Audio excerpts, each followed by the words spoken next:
अर्जुन के मन में अजीब सी बेचैनी थी। वह जानता था कि अगर उसने श्राप का सामना नहीं किया, तो यह डर उसका पीछा कभी नहीं छोड़ेगा।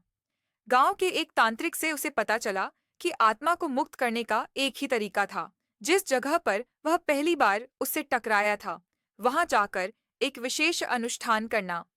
लेकिन यह आसान नहीं था, क्योंकि आत्मा उसे रोकने की हर संभव कोशिश करेगी। अगली रात अर्जुन ने हिम्मत जुटाई और कुछ गांव वालों के साथ उस सुनसान रास्ते की ओर बढ़ा।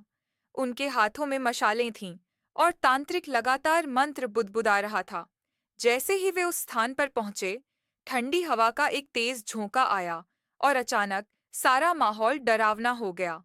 अर्जुन ने महसूस किया कि कोई उसके पीछे खड़ा है। तुम्हें वापस नहीं आना चाहिए था, एक कर्कश आवाज गूंजी।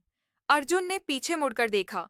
वही लड़की, वही सफेद साड़ी, लेकिन इस बार उसकी आंखें सुर्ख लाल थीं और उसका चेहरा विकृत हो चुका था।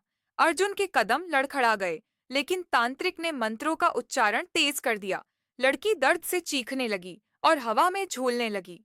अर्जुन ने देखा कि उसकी आत्मा अब भी संघर्ष कर रही थी, मानो उसे मुक्त होना है, लेकिन कोई अदृश्य ताकत उसे रोक रही थी। अचानक एक तेज रोशनी चमकी और लड़की की आत्मा जोर से चिल्लाते हुए धुएं में बदल गई। सब कुछ शांत हो गया। अर्जुन को लगा कि कोई भारी बोझ उसके शरीर से उतर गया है। गांव वालों ने राहत की सांस ली।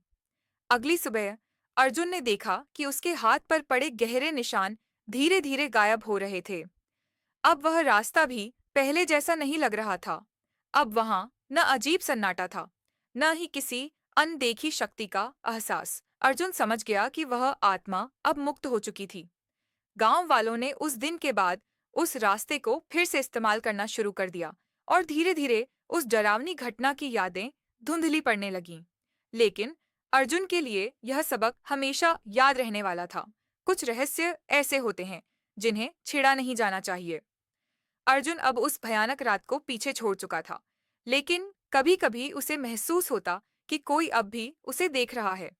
जब भी वह आईने में अपना हाथ देखता, उसे वहां हल्का सा निशान दिखता, मानो वह आत्मा अपनी मौजूदगी का एहसास दिलाना चाहती हो।